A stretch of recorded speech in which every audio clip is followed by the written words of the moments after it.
Today I'd like to talk to my Malaysian audience about investing and about how to have a stable future for yourself. And the reason why I'm doing this is because I've noticed that I have a lot of Malaysian followers on my Facebook group. And if you're from Malaysia, great. I'm glad to have you, and I'd like to talk to you about my experience in Malaysia. So for those that don't know, I actually lived in Malaysia for 5 years. I lived in Kuala Lumpur, and I worked as a software consultant and project manager.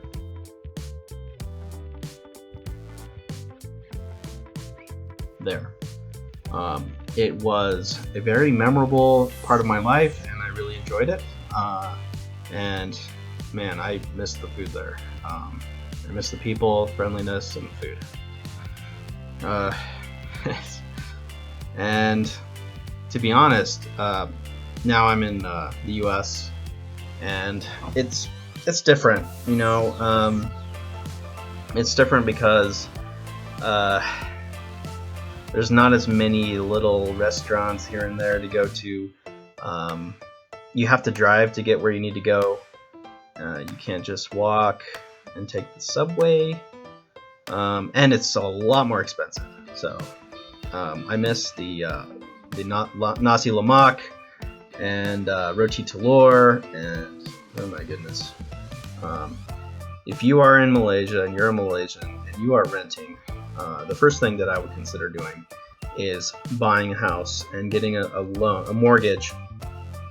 And if you can, rent out part of your property.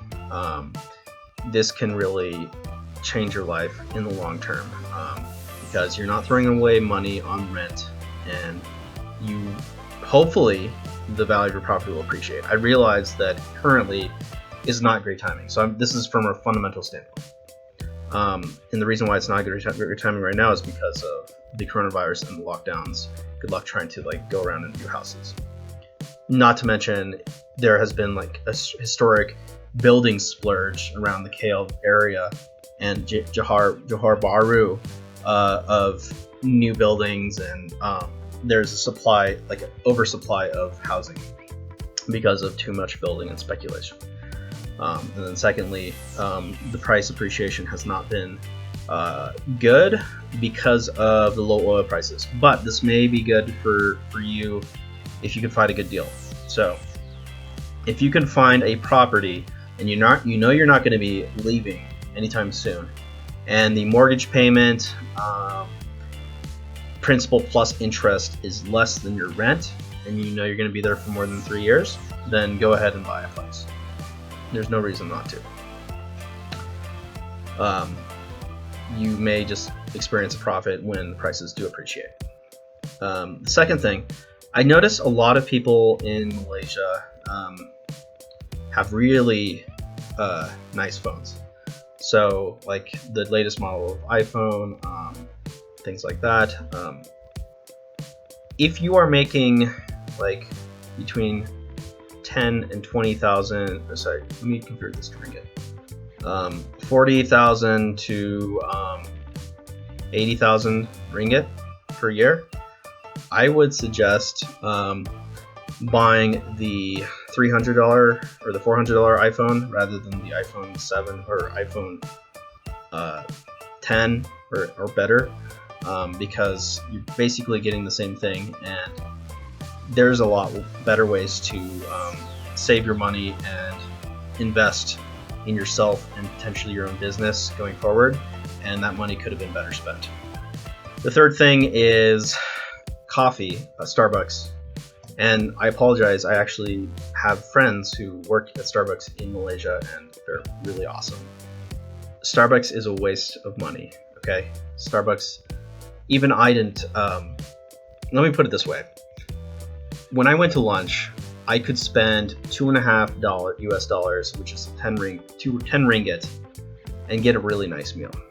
And then I would go sometimes to Starbucks afterwards, which, and I always get the triple shot caramel macchiato, and I end up spending 20 ringgit on that when I get it. There came a point where I was like, this is just insane. I'm spending twice as much on a single drink as I am on food, and this food came with the drink as well. So cut out the Starbucks if you can. There's other ways to drink coffee. Hopefully, you know, if you're in an office environment, hopefully it can be provided for you for free.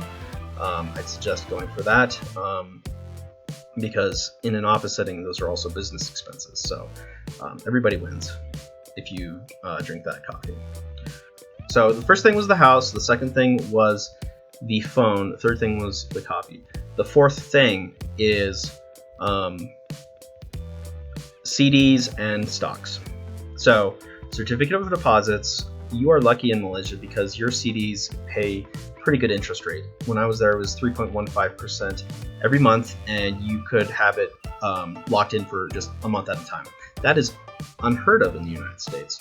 In the United States, you have CDs that are 1% that last a whole year. You have to lock in your money for an entire year just to get a measly 1%. So if you have extra cash and you don't want to deal with any sort of risk or stock analysis and things like that, just put it all into a CD. I knew people who had money, and this is more from a business sense, who had a lot of money in cash and keeping in their bank account, letting the bank pay them 1.5%, but they could have just kept it in CDs, like keep it recurring in the CD. The great thing about these certificate deposits, you can actually do an early withdrawal, and they still give you a portion of the CD's interest. That's just unheard of in the United States. So CDs. And then last thing I would mention is the stock market in Malaysia. When I was there, I did open a stock trading account, and I made some money on, I think it was Eco World and AirAsia. AirAsia, I haven't checked the price, but I can only assume that AirAsia has been really hard hit by this crisis.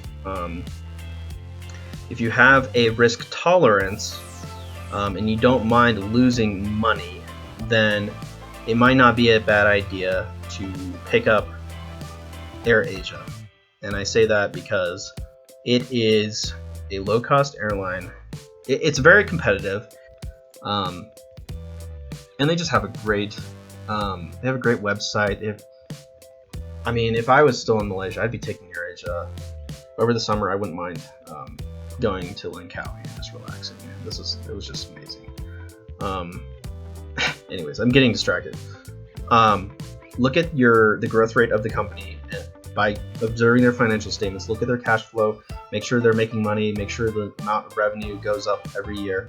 That's called a growth stock. You want to probably be investing in growth stocks, and then alternatively, and maybe in conjunction, looking at the dividends for the stocks. I also had some Maybank stocks. I remember Maybank paid dividends, and the dividends are higher than what you get on the CD rate. So you could just park the rest of your money in a dividend-paying stocks.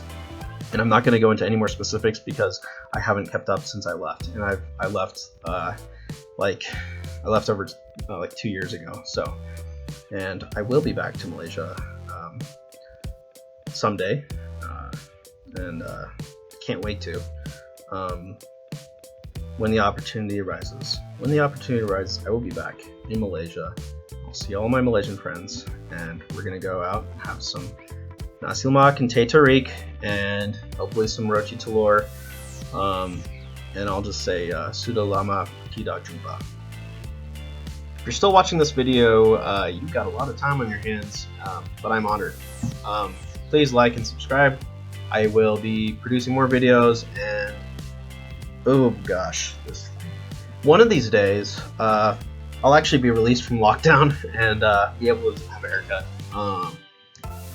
That will be amazing, my friends.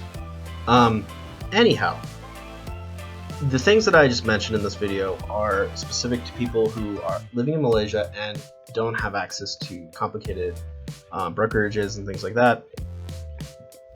Like investing in US stocks is a whole other ballgame, and I'm not going to cover that in this video. You'll just have to subscribe to my channel and wait for new releases of videos. So please click the subscribe button and like or dislike this video. If you like it, then I'll be more likely to make more videos. If you dislike it, then, you know, I'll be sad, but, you know, it probably won't affect me. So,